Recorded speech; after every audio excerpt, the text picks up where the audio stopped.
Welcome, everybody.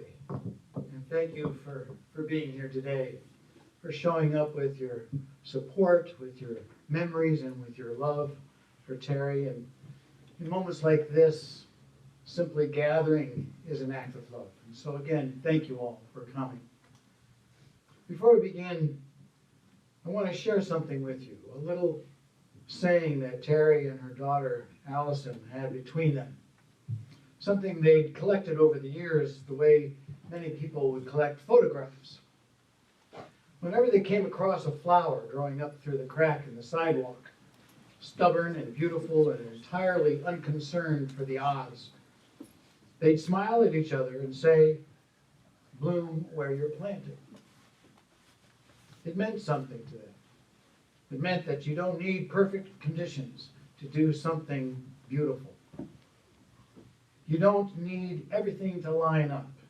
All you really need is a little sunshine, a little room, and a willingness to reach toward the light. I tell you that because it is, in the truest sense, the story of Terry Kirby's life. Not in spite of the difficult stretches, and there were some, but right through the middle of them. She bloomed. She always bloomed. She was born Theresa Davis on August 17, 1960 in Akron, the middle child of 8 children, raised in a household full of voices and stories and the particular warmth that only comes from a big family who genuinely enjoys being together. She graduated from East High School and built and quietly let go. Then, at 35 years old, with a daughter to raise and a full-time job and a life that had no intention of slowing down for her, Terry went back to school. Not for a course or a certificate, for a Bachelor of Science degree in nursing from the University of Akron. And it took her 8 years. 8 years of textbooks, of night shifts, of hunting and pecking on her old keyboard from her Uncle Jack's, and the sheer magnificent stubbornness that she carried with her. And when she finally held that degree in her hand, when she finally became what she was humble, almost to a fault, always putting others so far ahead of herself that she sometimes forgot to take up space at all. If you told her that she was remarkable, she'd wave it off. But she was. She absolutely was. For more than 20 years, Terry poured herself into her work on 5 West at Summa Akron City Hospital, her work family, as she called it. And she did it with the same unhurried, steady devotion that she gave to everything else that she loved. Nursing wasn't a job for Terry. It was something that she had chased down and earned. And she treated every one of her patients as though they were someone's most important person. Because they were to her every single one of her shifts. He would drive her to work, and before she got out of the car, he would pray over her. He asked God to keep her safe, to use her hands to help others, and to let her be a blessing to the people in her care. And every single time, that prayer was answered. She was a blessing to her patients, to her colleagues, to every person lucky enough to be found in her orbit. Now about Daryl. It's worth mentioning how this love story actually began because Terry was not the kind of woman who waited around for things that she wanted. She set her sights on Daryl, and she pursued him with a patience and a persistence that, quite frankly, he didn't stand a chance against. He tried to talk her out of it. He told her he wasn't the right one for her, that she deserved better, that she should look elsewhere. And Terry, with that characteristic warmth and zero intention of backing down, lucky me. Yes, Daryl, lucky you. There were ups and downs during those 20 years, but they always showed up together and built and then rebuilt a life together around the people that they loved. And the anchor of that life, the bright, beating center of it all, was her family. Daryl will tell you himself that he didn't grow up with the kind of family that fills a room like this one. And then he met Terry. He made a deliberate choice 4 years ago to step back from full-time work so that the two of them could be present, truly, unhurriedly present to Aubrey and then for baby Zane when he arrived. Not because anyone asked him to, but because he talked it over with Terry and they decided together that this was what mattered the most. What he gained in doing that, he says, was not a sacrifice. It was everything. When Allison found out that she was expecting her daughter Aubrey, Terry didn't need to think about it. She rearranged her entire work schedule, moved herself to night shifts on the weekends so that she could be there with Aubrey 3 days a week during the week, because that was Terry. She saw what needed to be done, and she filled it quietly, completely, the way she always did. She was there in the delivery room for both of Allison's births, for Aubrey and for baby Zane, who was only 3 months old now. She cut both of their umbilical cords. And when Aubrey came into this world, blinking and new and taking in everything for the very first time, the first voice that that baby heard was her grandmother's, soft and sure and certain, saying, "Hi, I'm your Grammy." Even though Terry said that she was going to allow Aubrey to choose what to call her. But she's been Grammy ever since, to both of them, and always will. She and Daryl had a rhythm to their week that Allison's family counted on like a heartbeat. Monday mornings after her shift, the eggs and sit down together and have breakfast. Tuesdays, Wednesdays, Thursdays, Grammy and Daryl were there. Aubrey, who is 4 years old and knows exactly what she wants, would start asking for them before they barely made it in the door. Grammy cut her cheese into heart shapes. Grammy worried about whether Aubrey's feet were cold. Grammy bought her things she absolutely did not need and felt no guilt about it whatsoever. And in all of that, she was doing exactly what she had done for Allison 35 years before, showing up completely without reservation for the people that she loved the most. Her sister Eileen said something in the telling of these stories that I want to make sure everybody in this room hears.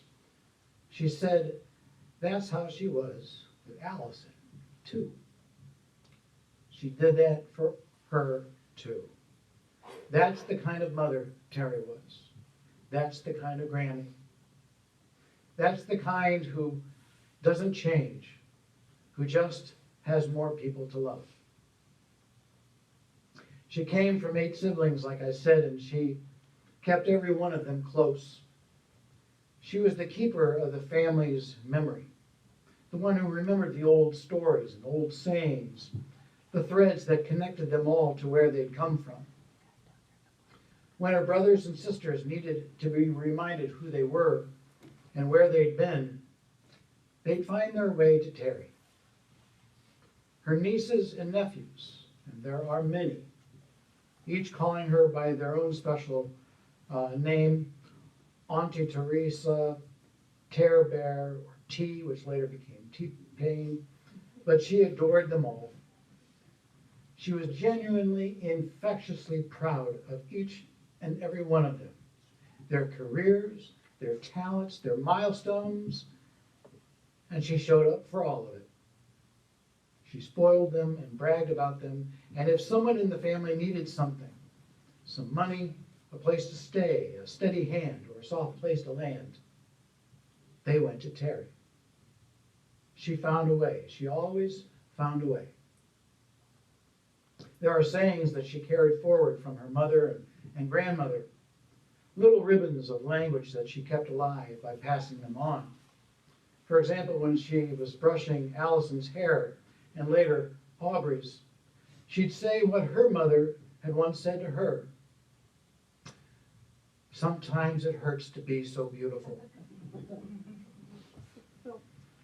When company protested that they weren't hungry, she'd say what her grandmother said. Who eats because they're hungry? Then she'd feed them anyway. And then perhaps say, a minute on your lips, forever on your hips. But family meant everything to Terry. Christmas morning was a sacred tradition in Terry's world, a tradition that she had fiercely protected since Allison was that their daughter woke up on Christmas morning with both parents there. They kept that tradition going until Allison was a grown woman living on her own. And it says everything that you need to know about the kind of people they are. When Matthew and Sarah, her father's children from another relationship, came into their lives, Terry folded them in without hesitation, the way she folded everyone in, until they had stopped looking like a blended family and started looking just like a family. The only thing missing was Davis' smile. That particular one-sided grin that ran through the whole family like a watermark. She'd watch for it in photographs and laugh every time she spotted it. Now, because Terry would absolutely want you to smile, and because the people who loved her best say that her humor was one of her finest qualities, let's talk about who she actually was when she wasn't being herself at full volume. Terry was, by universal agreement among everyone who knew her, wonderfully, gloriously, magnificently tired. She could fall asleep anywhere, and she did. There was the road trip to North Carolina, just Terry and little Allison in a Ford Escort, with the seats folded down in the back so Allison had a proper bed to lay on. But Terry had announced with great confidence that they were going to get an early start, 5 o'clock in the morning. They were going to make excellent time. And then by the time they got to Canton, which is roughly 20 minutes down the road from Akron, Terry pulled over and climbed in the back seat with her daughter in class on a beach vacation in Mexico. It's a beautiful setting, the warm breeze, everybody around her moving through sun salutations with great serenity, but Terry made a reasonable attempt before finding her way to a horizontal position on her mat and started snoring audibly through the rest of the class. And Allison and Nikki just let her rest. What else could you do? But that was just a typical Terry move. And then there was the night that she got pulled over. It was late when a police officer noticed the car drifting and suspected impairment. So there was Terry in her nightgown, reaching in her bag to produce her AA sobriety coin, and said with complete composure, "I'm not drunk, I'm just tired." She was sober, and she was proud of it, and the fact that she happened to look like someone who had a very long evening was just sort of beside the point. Terry was also always late. Always. Allison will be the first to admit that she comes by that honestly.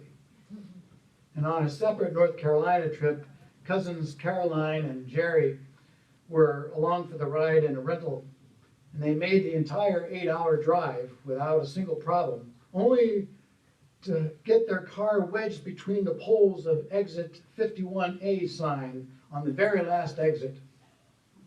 Everybody was fine, but Terry had to call her brother Mike and tell him calmly that she had arrived, but there had been a small situation.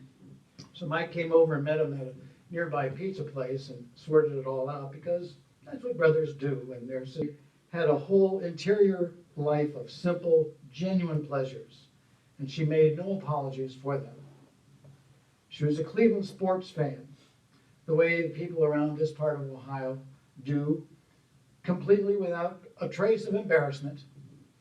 She wore a Cleveland Indians shirt at Allison's 5th grade graduation, while Allison stood there in a very nice little lovely dress.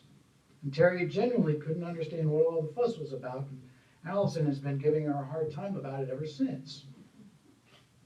Often was to be a warm and nearby comfort, and watching a good crime or show with her while she was working perhaps on a crossword puzzle she picked up before after the Sunday night shift, with a cold Mountain Dew, Diet Mountain Dew, close at hand, which turns out, I think, to be a hereditary condition, because when Terry met her sister Eileen at a Florida airport this one time, they discovered they had both arrived with identical suitcases, identical teal handbags, and yes, identical Diet Mountain Dews, because, of course, they had.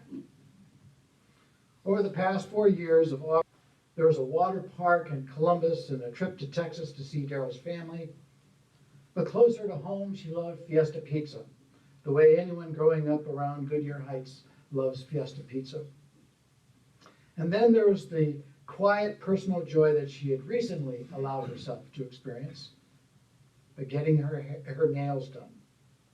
She had never had long nails before, and she tracked their progress the way you track anything that you genuinely get delight from.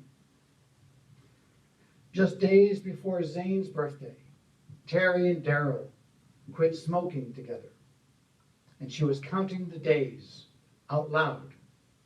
6 weeks, 1 day, 3 hours, and telling anybody who would listen. They were starting to talk about where they might go with all the extra money that they were saving. There were still plans to be made. And that is one of the harder truths of this day, and it deserves to be said plainly, that there were still chapters left to write. She earned them.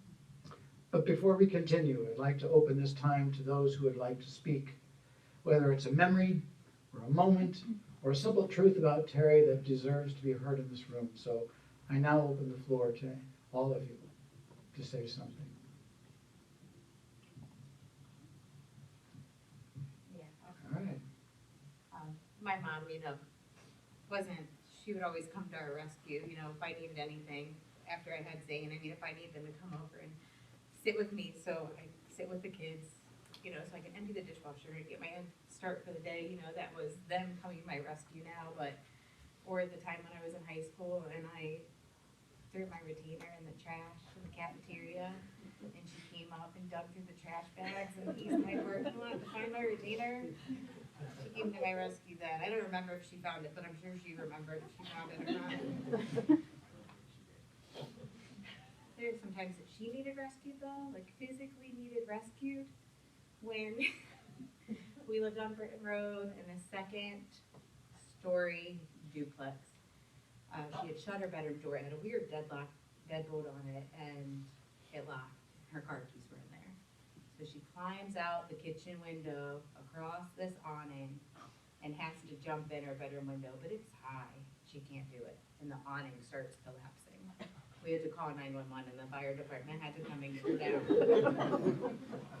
Then, one more time, she had to be physically rescued. She was driving one of my very first car, 1986 Nissan Sentra, and it was winter time, and she got in.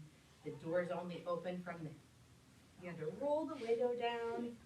When you were inside, you had to roll the window down and reach your hand out. She got in, the car wouldn't start. And she couldn't roll the window down, they were froze. So she was stuck in the car. She had to get in the back seat. She closed her coat in the car door. She had to take her coat off, climb in the back seat, hit open the little triangle window, and yell for help. And I think she was in there for a long time, like hours. She was meeting Joe Grubich for coffee. He came And she saw him. Her friend was in the driveway, went up to the house, knocked on the door, she wasn't there. A neighbor, she was screaming for help, ended up coming over, just walked up, opened the door, didn't say anything, walked away. Thank you guys all for being here.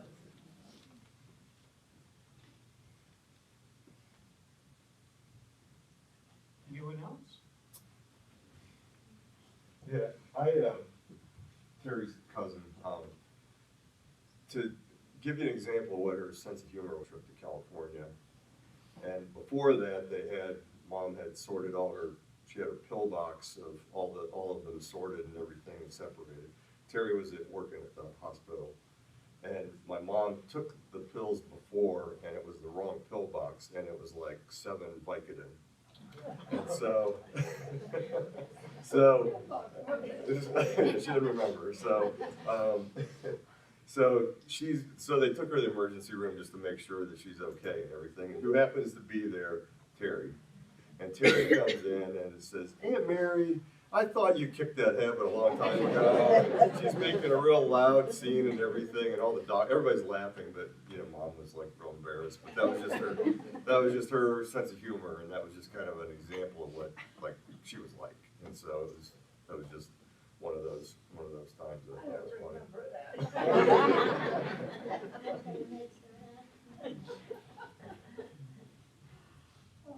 I don't have anything to say. Anyone else? I have a lot of stories, but I don't think I can get through them. But I just want to thank everybody for coming. Thank you.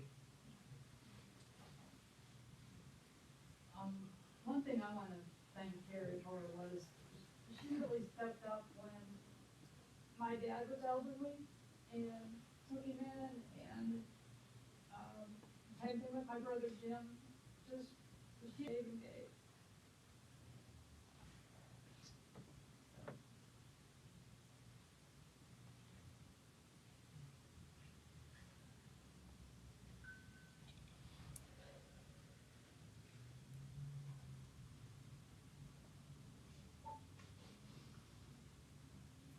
Well, in times of grief like this, people often turn to sacred scripture to find some peace. So I offer these few words from John's Gospel when Jesus said, "Do not let your hearts be troubled. You have faith in God, have faith also in me. In my Father's house there are many dwelling places. If there were not, would I have told you that I'm going to prepare a place for you? And it may be. Where I am going, you know the way." Thomas said to him, "Master, we do not know where you are going. How can we know the way?" And Jesus said to him, "I am the way, and the truth, and the life. No one comes to the Father except through me." And so let us pray together.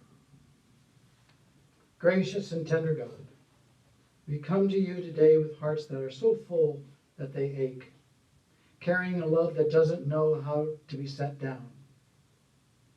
And before anything else, we want to say thank you. Thank you that Terry was here, that she was ours, that for 65 years she moved through this world and made it warmer simply just by being in it.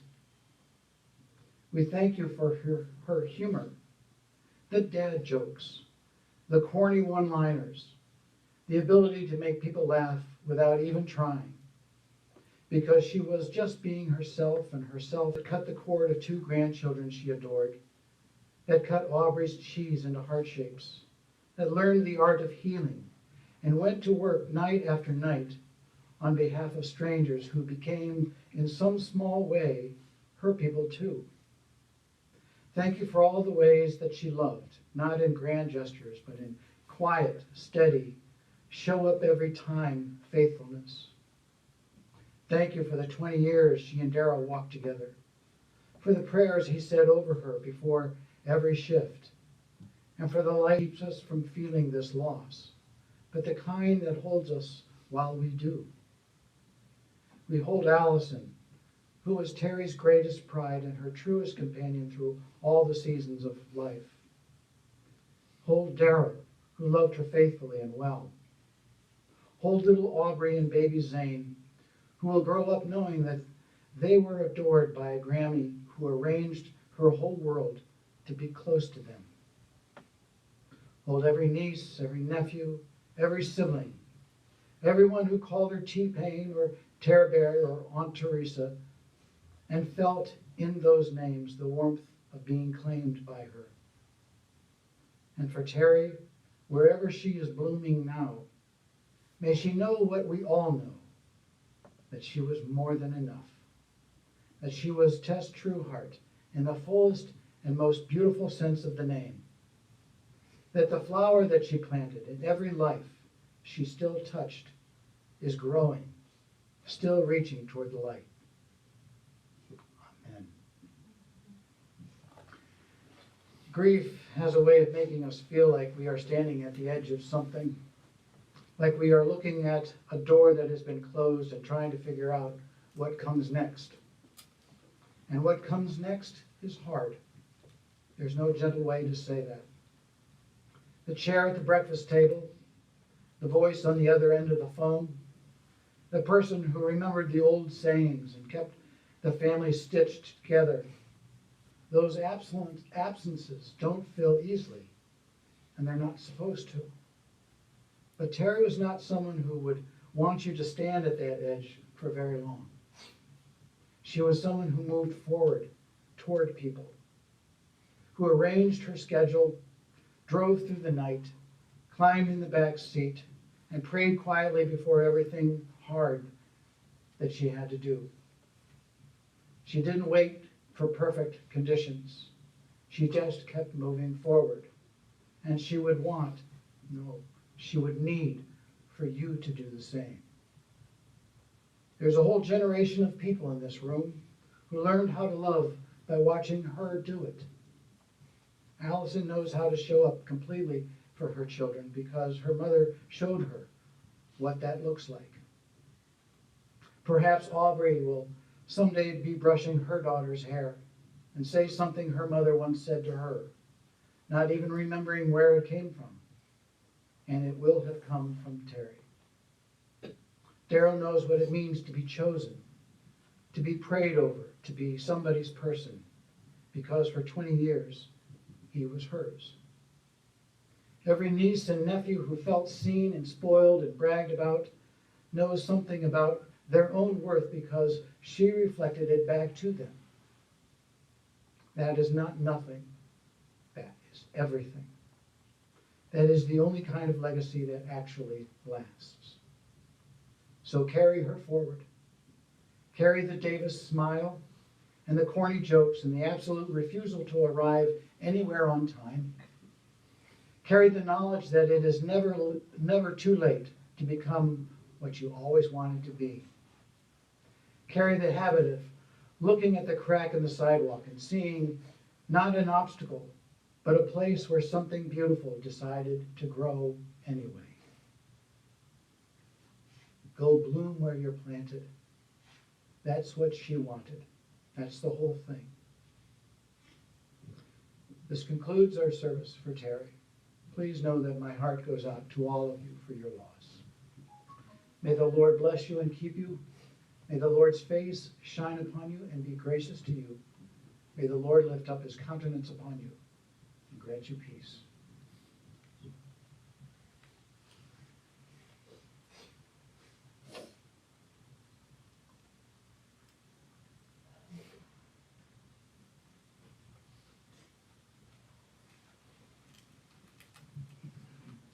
Thank you, Kevin. Thank you for all who've come to support the family and the friends. This does conclude the services.